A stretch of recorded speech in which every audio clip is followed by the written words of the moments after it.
श्रीमात्रे नमः।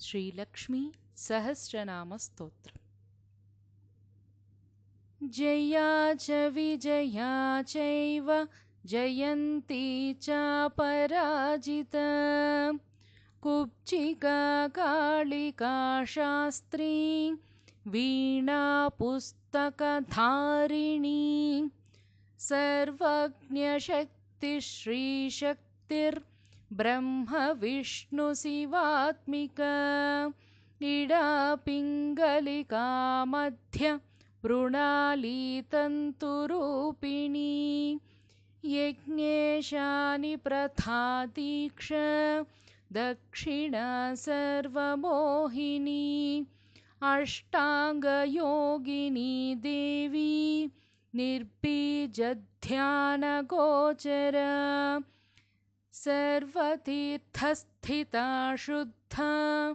सर्वपर्वतवासिनी, वेदशास्त्रप्रमादेवी षडङ्गादिपदक्रमा, शिवा धात्री शुभानन्दा यज्ञकर्मस्वरूपिणी, व्रतिनी मेनका देवी ब्रह्माणी ब्रह्मचारिणी।